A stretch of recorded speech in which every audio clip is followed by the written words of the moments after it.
할렐루야. 아멘. 할렐루야. 아멘. 어떤 분이 유튜브에서 할렐루야를 너무 강하게 가지고 위축이 된다고 그렇게 저한테 얘기를 하더라고요. 그래서 부드럽게 합니다. 할렐루야. 아멘. 우리 하나님은 살아계시고 오늘도 말씀하시며 어제나 오늘이나 영원토록 동일하신 그 하나님은 우리에게 한량없는 은혜와 복을 허락해 주실 줄로 믿습니다. 아멘. 아멘. 우리 3월달은요 예수님의 그림자로 영혼을 소생하는 달이다. 저는 매달 주제를 정합니다. 그리고 그 주제에 맞는 설교를 4번, 5번, 4주째, 5주째 그 주제에 맞는 설교를 하고 있습니다. 특별히 우리 교회는 거룩한 신부단장으로 주님 맞이할 신부단장으로 무장하라는 그 표 아래 오늘은 예수님의 그림자, 구약 성경에서 예수님의 그림자로 우리의 소생이 만물이 소생하는 이 3월 춘3월에 우리 영혼이 소생하는 달이다 이렇게 정하고 말씀을 이제 시작합니다. 특별히 오늘은 107주년을 맞이하는 3.1절이며 3.1절 기념 예배로 우리 하나님께 드리고자 합니다. 우리가 잘 알듯이 3.1절 기념 예배는 우리 1919년 3월 1일 날 33명의 대표들이 저 종로의 파고다 공원에 모여서 독립선언서를 낭독하고 일제의 식민지 아래 대한민국 독립을 선언했던 독립 만세 사건이 일어났던 그러한 날입니다. 특별히 우리 충전의 고향인 우리 천안의 저 병천면의 아온의 장터에서 우리가 잘 아는 유관순 열사가 만세를 불렀던 그 충전의 고장이 바로 우리 천안 아니겠습니까? 그러므로 오늘은 조금 어려운 에스겔 5장서 1절부터 27절까지 우리가 읽어야 되는데 17절까지 우리가 봐야 되는데 앞부분을 생각하면서 정말 이 시대를 향한 하나님의 뜻이 뭘까? 107년 전에 일제의 식민지 하에 또는 70여 년 전에 6.25가 이 땅에 1950년에 일어났던 그 일과 또 이 땅에 벌어지고 있는 여러 가지 남북의 분단된 국가로서 이 나라를 향한 하나님의 그런 엄한 명령과 그리고 주님의 안타까운 심정이 무엇인가 거기에 대해서 우리 함께 말씀을 접하려고 합니다. 어떤 분이요 천국과 지옥 사이에는 담장이 있다 이런 말을 했습니다. 천국과 지옥 사이. 여러분 우리가 성경을 보거나 신앙생활 할 때에 천국 아니면 지옥이야. 영생 아니면 영벌입니다. 예? 하나님의 우리에게 주시는 심판의 때가 분명히 있어요. 어제도 안성에 가서 2박 3일 동안 부흥회를 했지만은 거기에 초신자들을 향해서 제가 그랬어요. 마지막 때 하나님의 나팔 소리에 귀를 기울이고 우리가 주님이 오실 날이 가까운 이때에 우리는 어떻게 된다? 구원받고 천국 가야 된다. 그래서 천국과 지옥 사이에 아침 순찰을 돌던 천국 경비 대장이 담장에 구멍이 생긴 것을 발견했습니다. 천국 경비 대장이 이 지옥 경비 대장에게 따졌습니다. 야, 니네들이 죄인들을 제대로 단속하지 않아서 바로 이 구멍으로 죄인들이 불법 입국을 하자니 않냐? 그 구멍을 어떻게 할 거냐? 지옥 경비 대장이 어이없다는 표정으로 따졌습니다. 야, 우리 쪽에서는 구멍낸 증거가 어디 있냐? 천국 경비 대장이 화가 나서 소리쳤습니다. 아니, 천국에서 지옥으로 가는 미친 사람이 어디 있어? 응?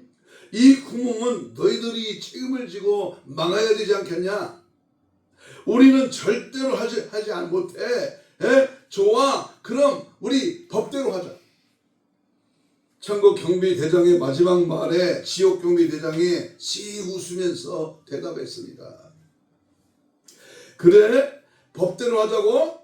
이곳에는 변호사, 판검사, 정치인들이 다 여기 있는 건 알고 있지? 예? 웃으려고 하는 그런 유머이지만 가장 정의로워야 할 법이 지옥에 있다는 것은 법으로 세상이 아름다워질 수 없음을 암시해주고 있습니다. 한간에 일어나고 있는 여러 가지 불법과 또는 정치와 경제 속에 일어나는 여러 가지 잘못된 행위들이 법을 통해서 제대로 올바르게 된다면은 그 법이 얼마나 중요하고 감사하겠어요. 그러나 이 세상은요, 법대로 되질 않아요. 하나님의 말씀대로 이루어져야 되는데 그 말씀대로 이루어지지 않으니까 문제가 생기는 겁니다. 다툼과 시비 끝에 사람들이 소리를 치는, 법대로 하자는 것은 공평한 것도 정의로운 것도 바르게 해결하자는 것도 아닙니다. 너 죽고 나 죽자라는 의미입니다. 사건이나 일의 해결이고 뭐고 상관없이 상한 감정을 풀이나 하겠다고 하는 의미입니다. 성도는 매 순간 자신의 태도를 돌아볼 수 있어야 합니다. 나의 신앙의 상태를 점검해 봐야 돼. 나는 오늘 죽어도 천국 갈 수 있는가? 주님이 갑자기 이 땅에 다시 오시는데 다시 오실 그 예수님을 맞이할 수 있는 준비가 되어 있는가? 법의 시작 자체가 악인과 악한 사건들이기 때문에 더 큰 갈등과 아픔에 시달리고 있습니다. 변호사가, 검사가, 판사가 또는 그 문제를 일으키는 피해자나 아니면 당사자나 다 옳은 사람이 없어.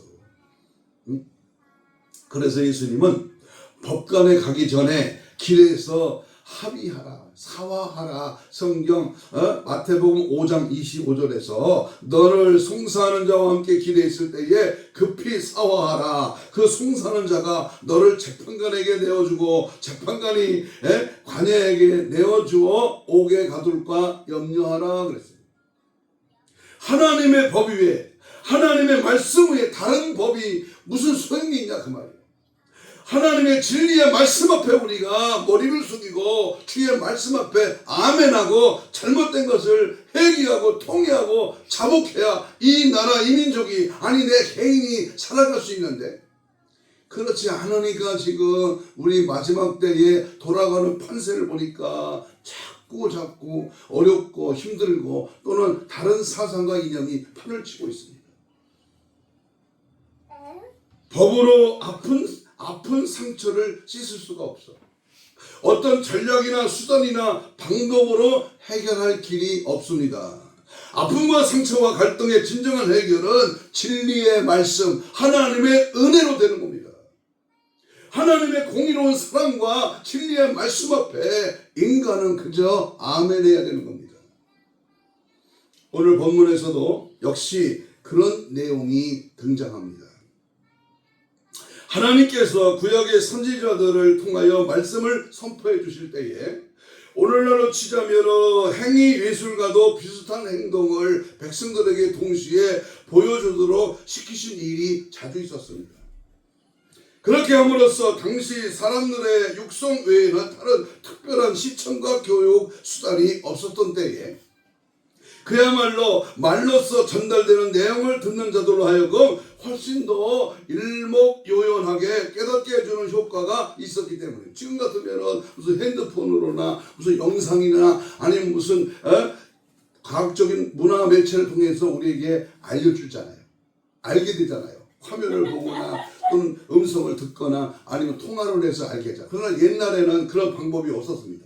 그래서 오늘 본문에 보면 바벨론 땅에 포로로 잡혀갔던 유대인들을 대상으로 사역하고 있던 에스겔 선지자도 역시 하나님께서 그런 상징 행위를 명령하고 계시는데 여기에서 바로 날카로운 칼과 머리털을 사용하고 있습니다. 우리가 좀 이해하기 어렵지만은 하나님이 에스겔에게 날카로운 칼과 머리털을 지금 비유로 상징으로 우리에게 이 마지막 때를 알려주는 경고의 메시지가 있습니다. 그렇다면 하나님께서 그 두 가지 상징물을 통해서 유다인들에게 강력하게 선포해 주고자 하셨던 그 메시지가 과연 무엇인가? 우리가 107년 전에 3.1절 대한독립을 위해서 외쳤던 그 당시 아니 우리가 등 따쓰고 배부르고 살 만큼 살고 편안한 이 시대에 하나님이 우리에게 하시는 그 경고의 메시지가 무엇인가? 성경은 교회들에게 하시는 말씀을 들을지어다 그랬습니다. 우리가 들을 귀가 열리고 영의 귀가 열리고 이 마지막 시대를 분별할 수 있는 지혜가 있어야 됩니다. 그저 교회나 다니고 먹고 마시고 인생의 세월이 가고 그냥 내가 살다가 7, 80, 90 인생 살다가 죽으면 천당 가겠지, 당연한 신앙생활을 한다면은 그건 모순 덩어리입니다. 오늘 본문에 우리 주님이 3.1절 기념 주일에 드리는 이 시간에 저는 그 칼과 터럭의 의미를 여러분과 함께 상고함으로써 오늘날 우리 조국, 우리 대한민국의 영혼 구원을 통하여 우리가 복음의 대언자가 반드시 외쳐야 할 두 가지 필수적인 메시지가 무엇인지 다시 한번 확인하면서 은혜를 받으려고 합니다. 한번 따라서 봅시다. 오직 심판과 구원. 엄중한 하나님의 명령입니다. 오직 심판과 구원이 뭔가. 첫째는 칼은 하나님께서 속히 행하실 엄중한 최후 심판을 선포해 줍니다. 여기서 등장하는 칼입니다. 1절 2절을 한번 보겠습니다. 에스겔 몇 장이요? 5장 1절 시작. 인자야 너는 날카로운 뭐를 취하여? 칼을 취하여 삭도를 삼아 내 머리털과 수염을 깎아서 저울에 달아 나누었다가 그 상업을 에워싸는 날이 차거든 너는 터럭 3분의 1은 성읍 안에서 불사르고 3분의 1은 가지고 성읍 사방에서 칼로 치고 또 3분의 1은 바람에 흩으라. 내가 그 뒤를 따라 칼을 빼리라. 칼이 등장합니다. 칼. 아시다시피 바벨론 제국은 3차에 걸쳐서 남조 유다를 침공했습니다. 그 중에 제1차 침공 때에 저 유명한 다니엘이 포로로 잡혀갔고요. 제2차 침공 때에는 바로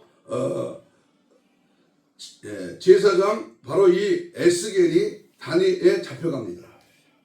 에스겔이 2차 침공 때 포로가 되었는데 에스겔 1장 1절과 2절에 나오는 대로 이 에스겔은 원래는 제사장 직분, 제사장 신분을 가지고 있었지만 이 바벨론 포로가 되어 살고 있던 중에 선지자 소명을 받아 자기와 함께 포로가 되어 있던 유다인들에게 하나님의 말씀을 대언해 주고 있었습니다. 우선 우리 오늘 본문에 기록된 메시지는 지금 아직도 예루살렘에 남아있는 유다 백성들 또한 곧 바벨론 3차 침공을 받게 될 것이며 그 결과 유다가 완전히 망하게 될 것을 알려주는 예언인데 그것은 이미 바벨론의 포로로 잡혀와 있던 유대인들에게는 마지막 가느다란 희망의 그 불씨까지 간절히 꺼버리는 그 실로 충격적인 그런 메시지가 아닐 수가 없습니다.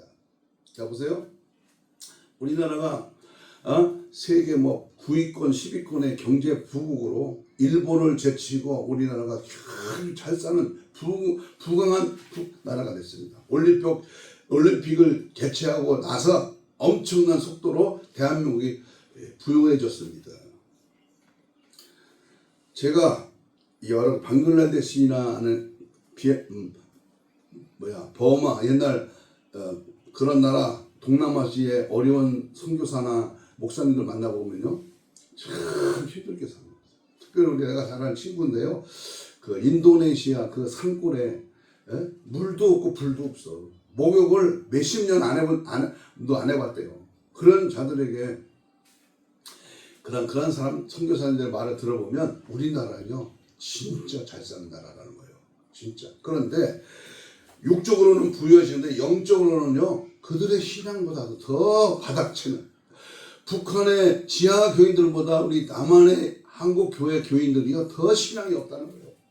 이게 뭘 가르쳐주고 있습니까?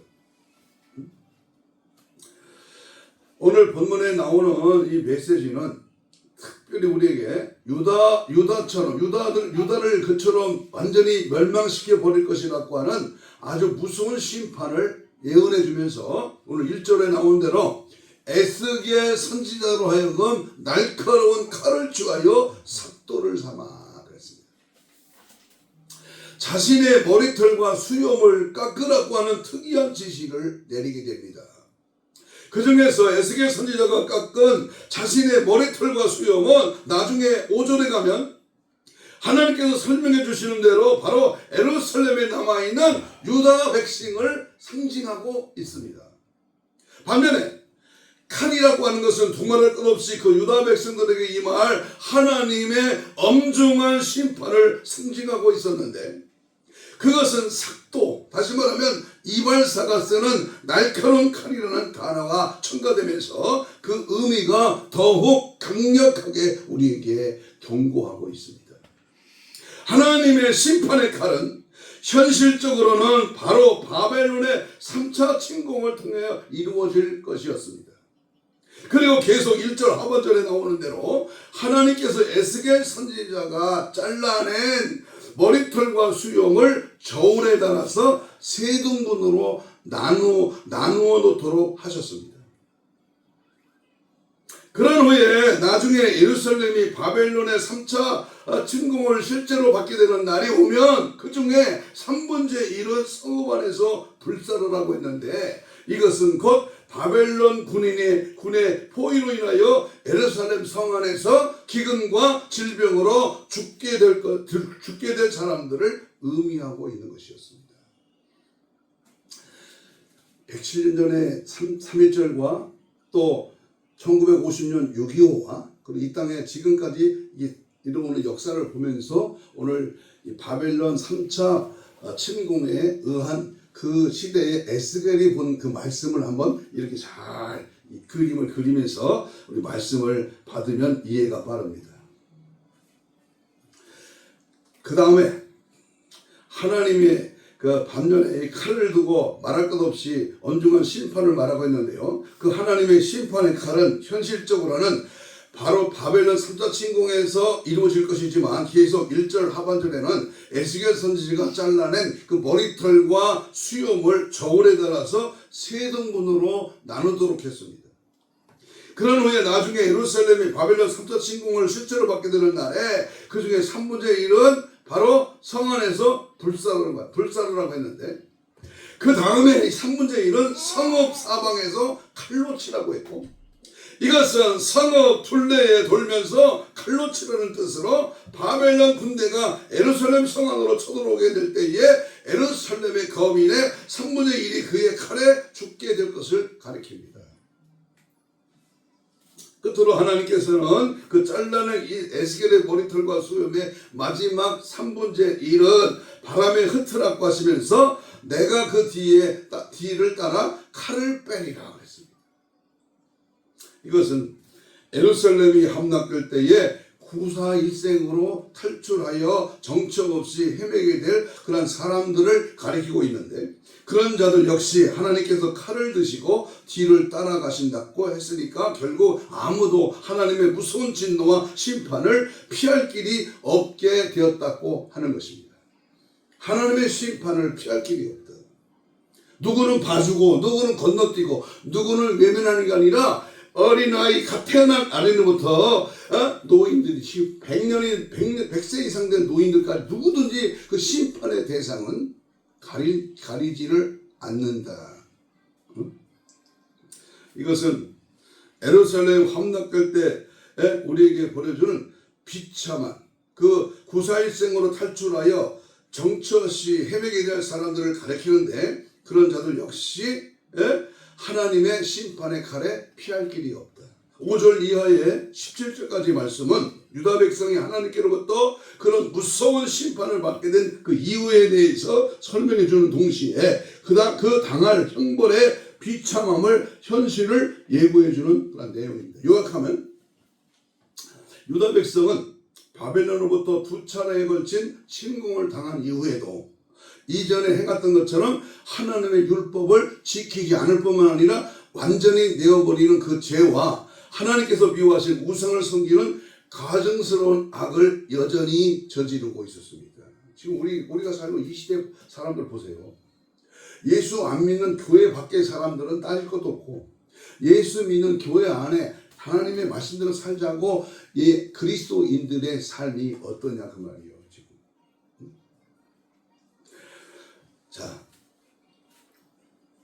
하나님께서는요, 유다 백성들이 바벨론 군대의 3차 침공을 받게 될 때 그를 포위당한 성 안에서 아비가 아들을 먹고 아들이 아비를 먹는 끔찍한 그러한 일을 당하고 온역과 기근과 악한 짐승과 칼날에 의하여 죽임을 당하게 되었으며 이방인의 목전에서 능력거리가 되며 수욕과 조롱을 당할 날만 남아있게 된 것이었습니다.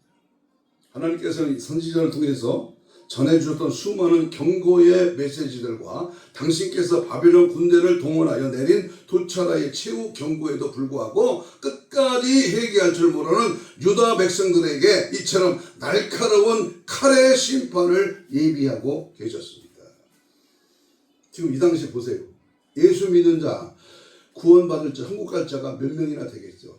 옛날 80년대는 1200만 명이요. 코로나가 지나고 팬데믹 시대가 지났어. 우리가 이제 예수를 믿고 하나님을 섬기는 하나님의 백성들이 얼마나 줄어들었습니까? 몇백 몇 명이라고 잘하지만 진짜 구원받을 자가 얼마나 되겠느냐 그 말입니다. 그래서 우리 하나님께서 선지자를 통해서 전해주셨던 이 수많은 경고의 메시지들과 여러분께서 바벨론 군대 동원하여 내린 두 차례 최후 경고에도 불구하고 끝까지 회개할 줄 모르는 그 유다 백성들에게 삭도, 다시 말하면 면도칼보다 더 날카로운 칼이 있었으니까 그 무슨 머리털을 자르는 보검 따위와 비교할 수 없을 만큼 무섭게 예리한 칼이 아니겠습니까? 그것은 하나님께서 친히 손에 드시고 휘두르는 칼이었으니 무슨 쇠붙이를 두덩강내는 날이 상하지 않는 그런 정도가 아니라 심판하실 자들의 뒤를 따라가면서 한 사람도 남김없이 다 죽인 후에도 여전히 그날 끝이 시퍼렇게 서 있는 칼이 아니겠습니까? 이처럼 하나님의 심판은 그야말로 피할 사람이 없는 것이며 그 대상을 반드시 지옥 형벌로 떨어뜨리고야만은 실로 무섭고도 엄중하게 짝이 없는 심판이 된 것입니다. 에스겔 선지자와 마찬가지로 모름지기 하나님의 구속사를 깨닫고 세상을 향하여 대언하는 전도자들은 바로 이 칼의 경고를 반드시 선포해 줘야 합니다. 예수 믿으면 복 받아. 예수 믿는 자녀가 달래. 예수 믿으면 후손이 복을 받아. 이렇게 달콤한 그런 유혹의 말로 전도하는 게 아니라 강력한 심판의 칼을 외치라고 말이고. 무슨 말이냐? 하나님의 심판은 그야말로 피할 사람이 없는 것인데 그 대상은 반드시 지옥 형벌로 떨어뜨리고야만은 실로 무섭고 엄중한 짝이 없는 심판이 되는 것인데 이 에스겔 선지자와 마찬가지로 모름지기 하나님의 이 고속사를 깨닫고 세상을 향하여 대언하는 전도자들은 이 칼의 경고를 선포해야 되는데 다시 말하면 우리가 외치는 메시지는 끝까지 회개하는 자들에게는 반드시 이 말 하나님의 최후의 심판이 꼭 들어 있어야 한다는 겁니다. 왜냐하면 이 구원이라고 하는 것은 심판이 전제될 때에만 그 의미가 분명해지고 구체적인 사실이 될 수 있기 때문입니다. 그래서 논리적으로는 지극히 당연하지만 무엇보다도 하나님께서 이 점에 대하여 신구약 성경 구석구석에서 너무나도 명확하게 선언해주고 계시고 있습니다. 대표적으로 성경 전체의 요절이라고 할 만큼 우리가 잘 아는 요한복음 3장 16절. 하나님이 세상을 이처럼 사랑하사. 응? 독생자를 주셨으니 이는 저를 믿는 자마다 뭐한다? 멸망치 않고 영생을 얻게 하려 하시니라. 믿는 자에게. 저를 믿는 자에게 그냥 영생을 얻게 해준다고 하지 않고 저를 믿는 자는 멸망에 떨어지지 아니하고 영생을 얻게 해준다고 했습니다. 바로 뒤에 이어지는 17절 요한복음 3장 17절의 이 사실을 더욱 강조하면서 하나님이 그 아들을 세상에 보내신 것은 세상을 심판하실 것이 아니요 뭐요? 저로 말미암아 세상이 구원받게 하려 하심이라. 심판과 구원을 동시에 대조적으로 언급하고 있습니다. 그뿐만 아니라 바로 그 다음 절 18절에도 역시 저를 믿는 자는 심판을 받지 아니하는 것이요 믿지 아니하는 자는 하나님의 독생자의 이름을 믿지 아니하므로 벌써 심판을 받은 것이라. 아예 못을 받고 있는 것입니다. 나는 같이 사는 사람도 부모도 자식도 형제도 일가친척도 하나님을 믿지 아니하면 심판을 받은 거야. 그 심판받은 그들과 우리는 구원받은 자들이 그들을 위해서 같이 사는 거예요. 이 지구촌에 이 천한 땅에 안 믿는 사람은 심판을 받았어요. 그러나 우리가 그 심판받은 자를 구원하기 위해서 남겨두신 하나님의 은혜다 그 말입니다. 그래서 죽을 일이 없다면 살려준다는 것은 아무런 의미가 없지요. 영벌이 없으면 영생이란 말도 공허한 것이 될 수밖에 없고, 지옥이 없으면 천당 역시 존재할 필요도 없어지는 것이 아니겠습니까? 아니 천국이 없는데 무슨 지옥을 설명하겠어? 여러분, 그런 까닭에 우리는 죄에 대한 심판이 없는 반쪽 복음이 아니라 복음을 영접하지 않으면 반드시 받게 될 심판을 꼭 선포해야만 하는 겁니다. 천국만 그저 얘기하고 천국이 좋다고 가자고 하는 게 아니라 지옥을 얘기하고 심판을 얘기해야 그것을 알고 천국 가려고 한다 그 말이야. 불이 나서 불조심해라, 불났다 하면 이 불난 것을 말해줘야 불조심을 하잖아요. 먼저 일어난 사건, 먼저 되어질 일, 벌써 하나님의 천국에 대한 사실을 알려면은 지옥을 말해야 된다 그 말이야. 그런 까닭에 우리의 죄에 대한 심판이 없는 이 반쪽 복음이 아니라 진정한 하나님의 살아계심을 증거하려면은 오늘날 이 전도 현장에서 바로 이것이 하나님의 심판에 대한 경고가 점점 더 사라지고 있다는 것이 문제입니다. 상처받을까 봐, 예수 안 믿을까 봐, 싫어하고 도망칠까 봐,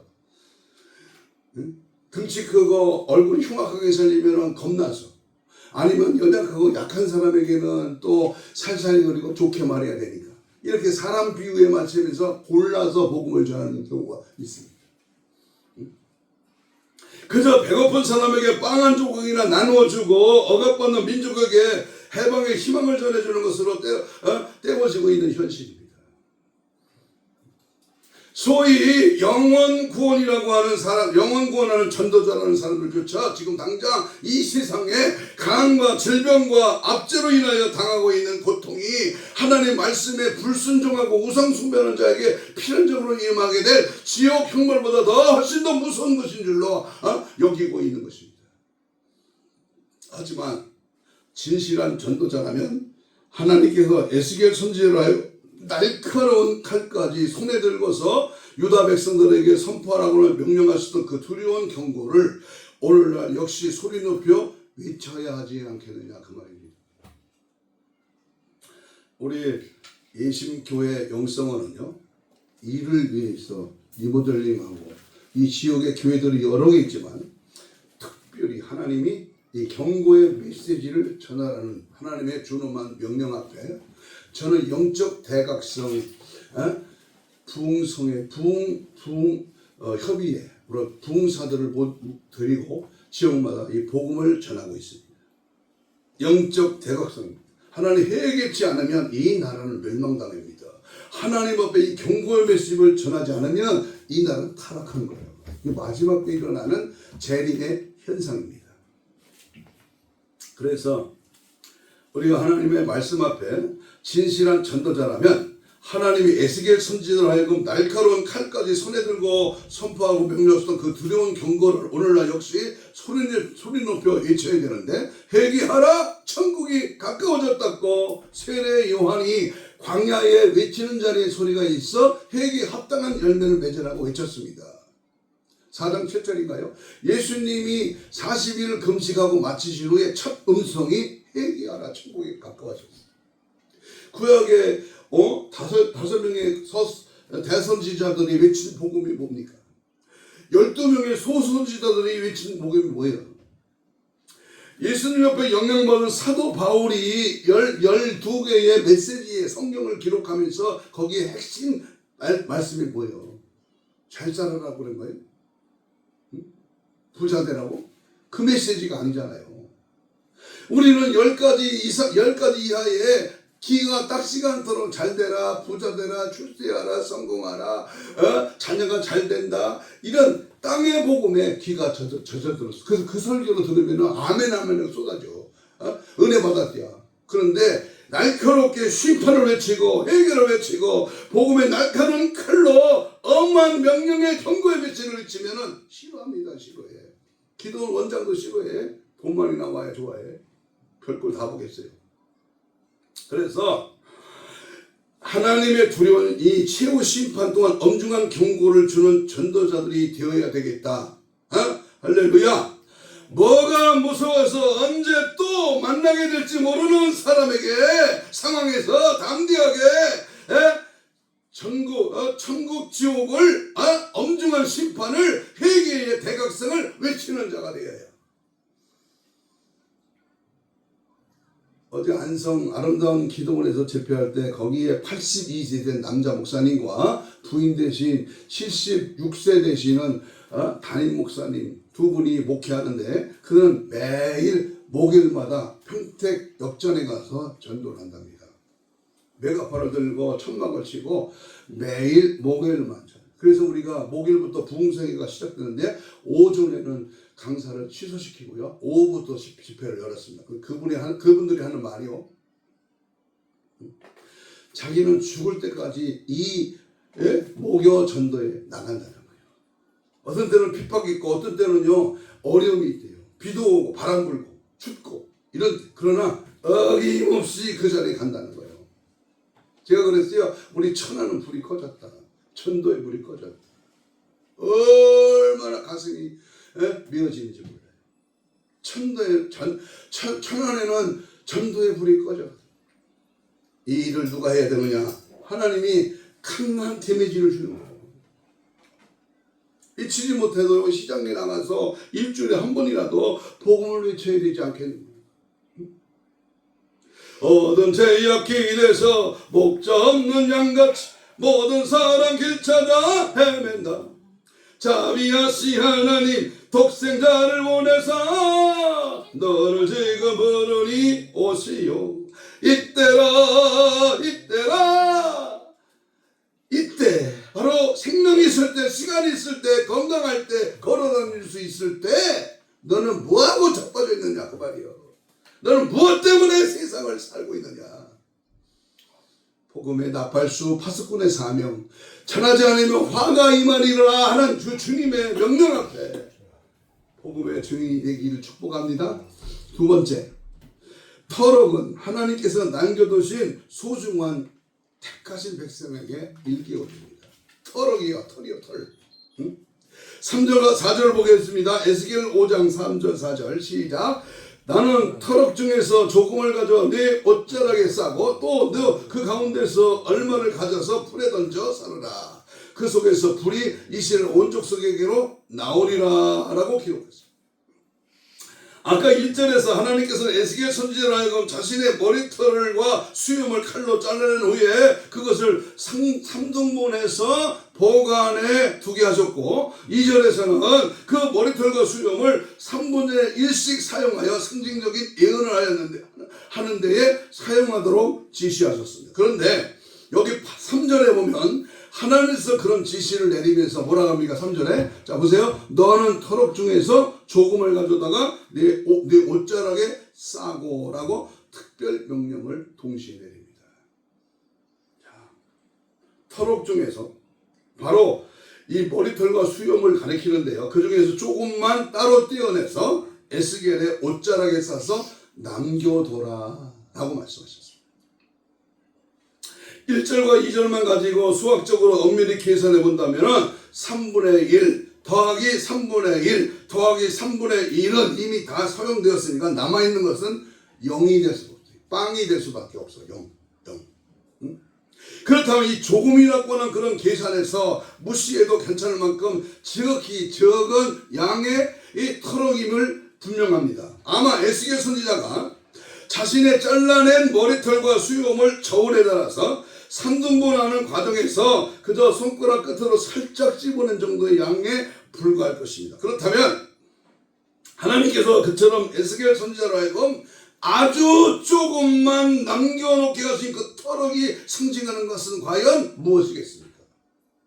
3분의 1, 3분의 1, 3분의 1을 나눴고 이제 남아있는 조그만 털을 다시 보자기에 싸는데 그 남아있는 보자기에 남아있는 그 털이 뭘 상징하냐 그 말이에요. 그것은 바로 예루살렘 성이 바벨론의 3차 침공으로 인하여 완전히 멸망하게 되는 중에서도 하나님께서는 그 생명을 지켜 살려주실 자를 가리키고 있습니다. 다시 말합니다. 하나님께서는 그 무섭고 엄중한 심판을 내리시는 중에도 유다 민족의 영맥을 이어갈 소수를 남겨주실 것이라는 뜻입니다. 하지만 그것은 절망소수였습니다. 왜냐하면 그 숫자는 터록 중에서도 몇이 아니라 그저 조금에 해당되는 그러한 정도였기 때문입니다. 그런데도 그처럼 적은 생존자들 중에서도 또 죽게 자들이 있었습니다. 바로 이어지는 4절입니다. 또 그 가운데서 얼마를 가져서 어디 던져요? 불에 던져 차르라. 그 속에서 불이 이스라엘 온 족속에게로 나오리라. 그 터럭 중에서 조금만 취해서 에스겔 선지자의 옷자락에 싸서 보관했는데 또 그 가운데서 얼마를 불에 던져서 살으라고 했으니까 결과적으로 끝까지 남게 되는 숫자는 그야말로 소수 중에서도 아주 적은 극소수에 불과하다는 겁니다. 그렇다면 그처럼 3분의 1이 불에 타고 3분의 1이 칼에 베이고 3분의 1은 바람에 흩어지고 그 결과 아주 조금밖에 남지 않는 자들 중에서 또 얼마가 죽은 후에 끝까지 남은 자의 수리에 들어간다고 하는 것은 얼마나 어려운 일이겠습니까? 그것은 수학적 확률로만 본다면 그야말로 기적 중에 기적이요. 세상 사람들이 하는 식으로 말한다면 그야말로 행운아 중에 행운아에 해당될 일이 아니겠습니까? 하지만 바로 그런 까닭에 우리 하나님께서 구원해 주시기로 작정해 놓으신 하나님의 백성들의 수에 들어갈 수 있다는 사실이야말로 사람이 누릴 수 있는 최고의 은혜와 축복인 것입니다. 자 보세요. 75만의 천한 시민이 살아요. 그런데 이 천한 시민 중에서 교회 다닌 사람 몇 명이 될까? 교회 다니는 사람 중에서 극소수에 불과한 천국 백성은 얼마나 될까? 이스라엘 백성이 출애굽할 때 남자만 60만 명, 남녀 늙은이 어린애까지 한 200만 명 이상이 출애굽했습니다. 그런데 가나안에 들어간 사람 몇 명이요? 2명밖에 안 됐어요. 200만 명 대 2명입니다. 75만 명 중에 한 명이 될까 말까 한 명이 있을까 말까. 그러니까 2명이니까 100만 명 중에 한 명이죠.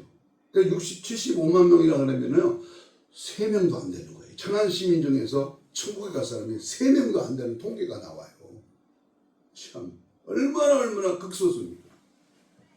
얼마 전에요 부흥성회 예배 시간에 미얀마 랑군에서 선교사로 사역 중이신 정태화 목사님이 설교하시면서 자신이 그 지역에서 1000명을 전도했지만 10명밖에 결신자로 거두지 못했다고 간증했습니다.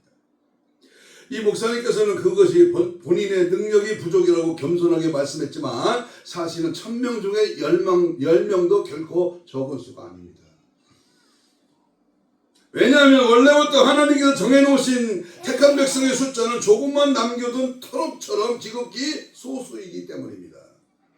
그러므로 우리가 전도와 선교를 통하여 비록 1%도 못 되는 열매를 거둔다 해도 그것은 절대로 실패가 아닌 것은 하나님께서는 그 적은 수를 통해서 당신에게 작정해 놓으신 14만 4천인의 수를 채워나가고 계시는 것을 우리는 믿어야 하는 것입니다. 신천지 14만 4천이 아니요 숫자 그들이 말하는 숫자가 아닙니다. 그는 이단이 잘못 계산한 방법. 진짜 14만 4천은요 아직 수가 안 찼어요. 지구를 통틀어서도 14만 4천이 아직 안 찼다니까. 그는 거기에 들어가기는 어간 어려운 게 아니야. 유튜브에 나가니까 조심 있게 말합니다. 대한민국의 진짜 박사는요 10명도 안 돼요. 전부 가짜 박사야. 주인가 미국 주인가 박사는 그거는요 진짜 박사는 아니에요. 똥박이에요 똥박. 여러분 진짜 구원받은 자가 몇 명이나 되냐 그 말이야. 진짜 목사가 몇 명이나 되냐. 진짜 부흥사가 몇 명이나 돼요. 응? 이번 주 금요일날 7일날이죠. 노예 주간에 전도에 나를 갖고자 붕어빵 전도, 칼갈이 전도 그래가지고 42년 버스가 오고 천막을 2개나 친대요. 그래서 10쪽 붕어빵을 구우고 칼갈을 갈면서 전도주 2버스가 뒤에 와 있습니다. 그리고 붕어빵 재료가 한 박스가 지금 와 있어요. 벌써 미리 왔습니다. 그리고 이제 그 일을 한답니다. 그런데 뭐 이천은 여기 시장에 여기 지역에 뭐 수십 명 수백 명이 전도받고 교회 올까요? 저는요 1명 2명만 이 교회에 등록해서 교인이 돼도 감사합니다. 희박하지만 그것을 목표로 하고 우리는 이 일을 하는 거예요.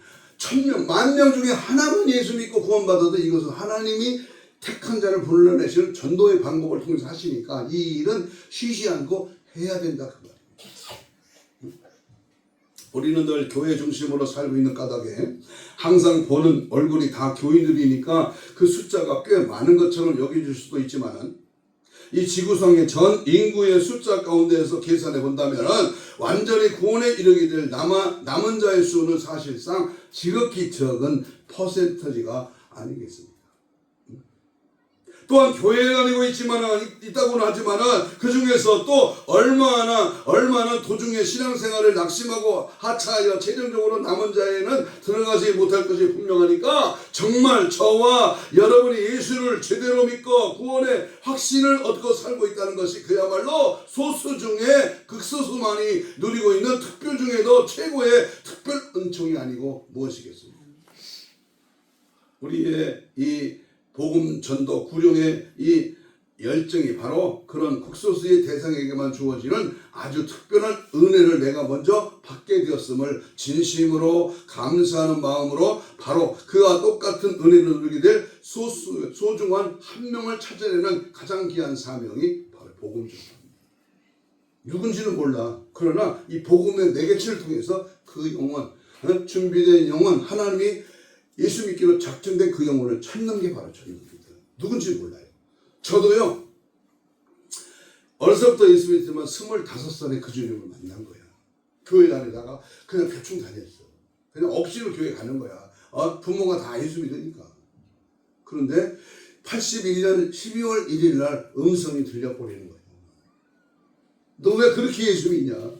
똑바로 예수 믿어도 되지 않느냐? 주님의 음성 앞에요. 정신 차리고 주님을 만나고 목사가 되는 거예요. 응?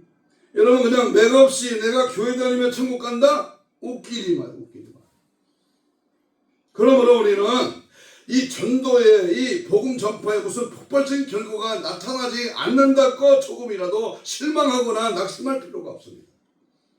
또한 그처럼 적은 수에 불과한 남은 자들이기 때문에 우리가 전도에서 얻는 것을 결신자 한 명 한 명은 문자 그대로 천하보다 귀한 영혼이 되는 것입니다. 그러므로 그 한 영혼을 건지기 위해서 목자가 잃어버린 양을 찾아 헤매듯이 그 영혼을 불러내서 그 영혼을 양육하고 그 영혼을 돌보는 겁니다. 그래서 그 식당에 제가 금요일마다 복음전 성경 공부하러 가잖아요. 오늘 아침에 9시에도 왔어요. 얼마나 그를 위해서 기도하고 얼마나 그 영혼이 하나님 앞에 천국 가기 위해서 목자가 양을 돌보듯이 돌봅니까? 무슨 일을 하셨습니까? 무슨 일이 있습니까? 가서 하나님 말씀으로 저들을 영혼을 살찌우는 거 아니겠습니까? 그러므로 우리 모두는 세상 사람 전부가 다 같이 원래 저주 아래에서 멸망받아야 할 마땅했던 자였지만 오직 하나님의 은혜로 이런 귀중한 조금 남겨둔 자의 숫자에 들어가게 된 것을 늘 진심으로 감사드리는 가운데 그 14만 4천인의 수가 차지 않은 이상 아직도 우리의 전도를 통하여 예수님을 믿고 구원받게 될 자들이 분명히 남아있음을 깨닫고 때를 얻든지 못 얻든지 가든지 보내든지 너는 복음을 말하는 거야. 예수를 말하라. 예수 복음을 전하라. 오로지 구원의 복음을 전파하는 그러한 우리 모두가 되기를 주의 이름으로 축복합니다. 아멘. 빛의 사자들이여 어서 가서 어둠을 물리쳐라. 주의 진리 모르는 백성에게 복음의 빛을 비춰라. 여러분, 우리 전도와 이 복음 사역에는 반드시 두 가지 메시지가 함께 있어야 합니다. 전도 지나주고 예수 믿으세요. 예수 믿고 천국 갑시다. 이게 아니잖아요. 이것도 못하는 사람도 많지만 이게 아니잖아요. 종이떼기 가지고 전도해서 되는 게 아니잖아요.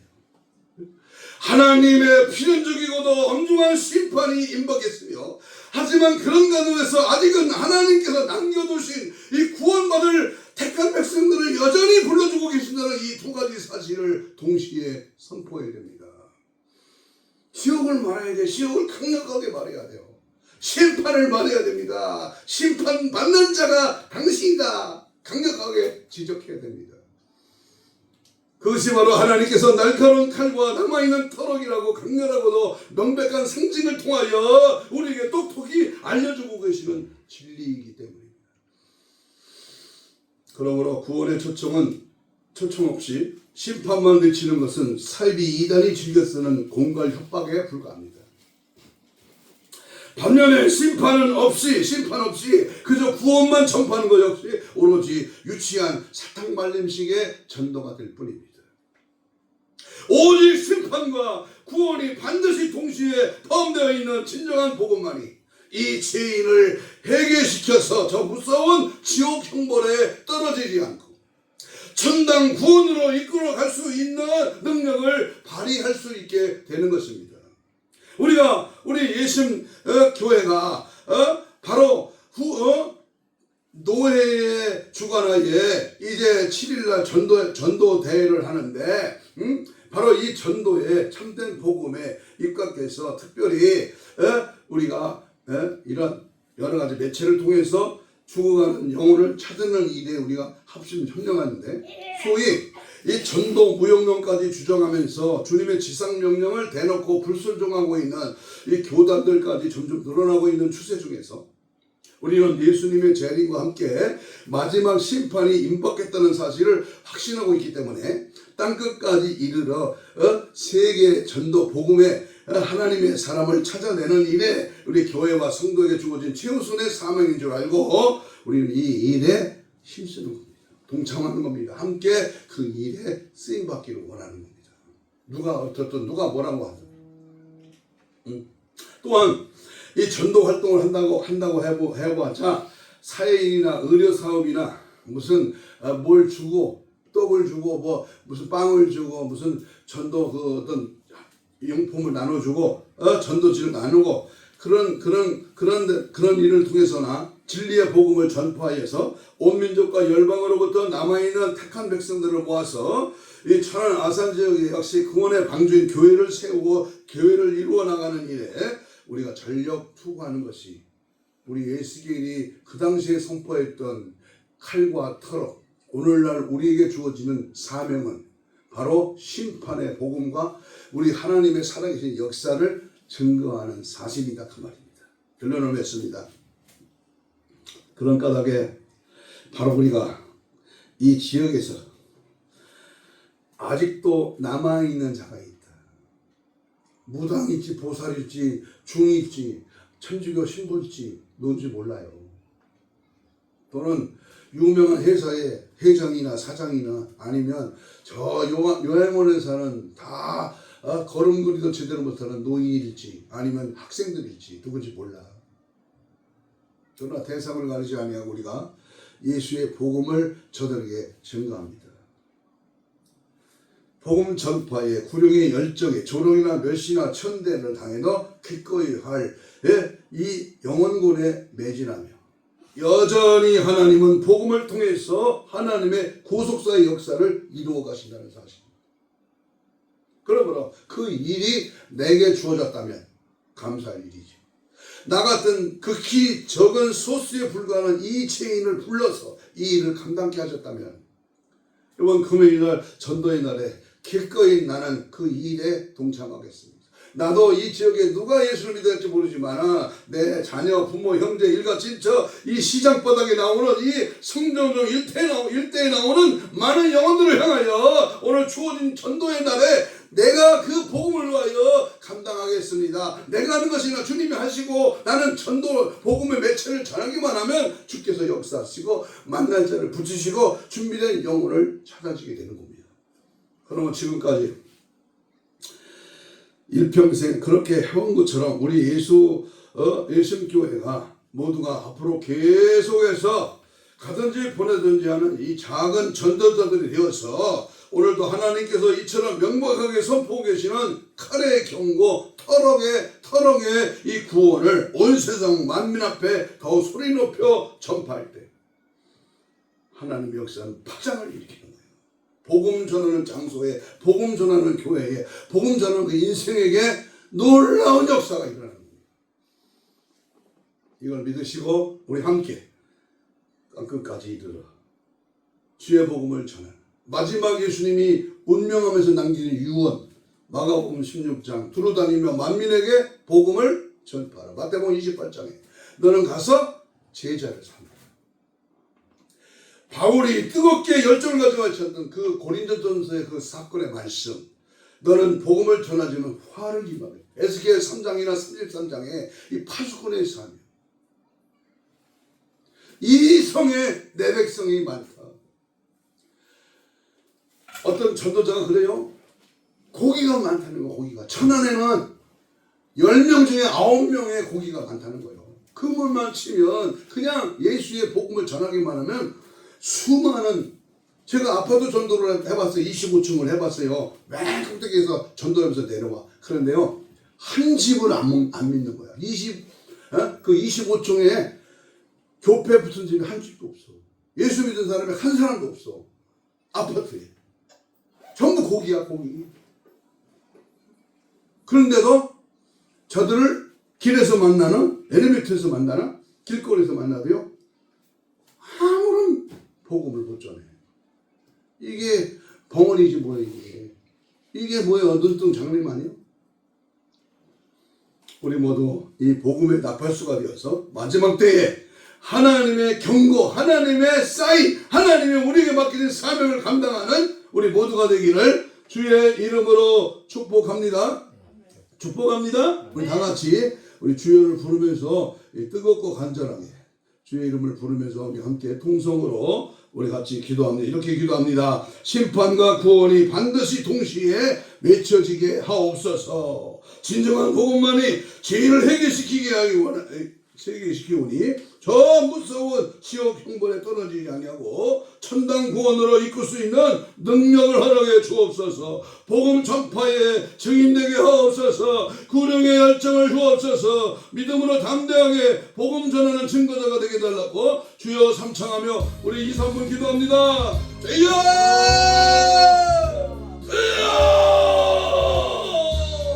주여! 이 성중에 내 백성이 많다. 아직도 구원받을 자가 남아있다. 주여, 그들을 찾아내라. 그들에게 예수를 말하라. 영원권의 열정과 복음의 능력으로 오늘 나만 천국 가고 나만 잘되고 나만 부유해지는 것이 아니라 내 이웃에 죽어가는 영혼, 지옥 가는 영혼을 찾아내 복음의 나팔수가 되고 우리의 말씀의 능력을 힘입어 예수를 복음을 전파하라. 예수의 복음의 능력자가 되라. 하나님의 구원의 능력을 이루어 나가라. 주님 맡겨진 사명 감당기를 오게 합니다. 주님 역사하시고 주님 넘으시고 주님 일하시고 주님 역사할 줄로 믿습니다. 아버지 하나님 길거리에 나가면 하나님의 찬양 아버지여 전철역에 터미널에 우리 시장에 우리 주위에 내가 사는 아파트에 모든 자에게 예수를 말하게 하시고 그의 열정과 함께 복음의 나팔수가 되게 하셔서 이 마지막 때 맡겨진 사명 아버지의 지옥과 영혼을 천국 인도할 수 있는 뜨거운 열정 믿음의 성령의 역사가 넘쳐나기를 원합니다. 사용하여 주옵소서. 나팔수가 되게 하시고 그를 위하여 회개하며 기도하며 복음의 열정을 다하시고 은혜의 능력을 다하시고 성령의 물을 주시고 말씀의 검을 주시고 하나님의 사랑과 은혜가 넘쳐나게 하여 주시옵소서. 가슴에 손을 댑니다. 아픈 자는 아픈 부에 손 얹습니다. 예수님 고맙습니다.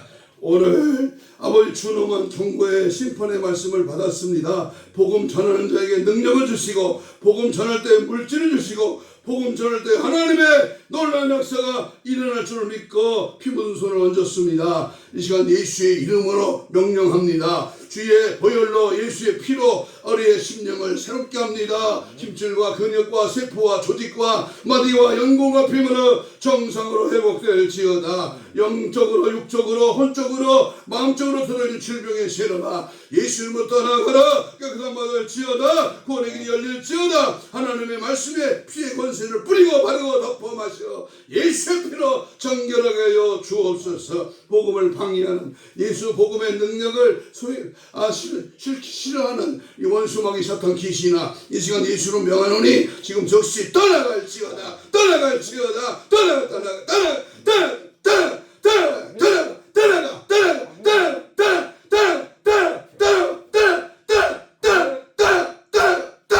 떠나갈지어다. 복음을 방해하는 예수 믿고 천국 가는 길을 막고 있는 악한 세력은 예수 이름으로 떠나갈지어다. 영생 주시로 작정된 하나님의 백성들이 몰려올지어다. 극히 적은 흑수수지만은 예수 믿어 구원받을 자를 보내시고 영혼을 구하는 생명의 역사가 임하게 하옵소서. 감사하고 축복하며 예수님 이름으로 기도하옵나이다. 아멘.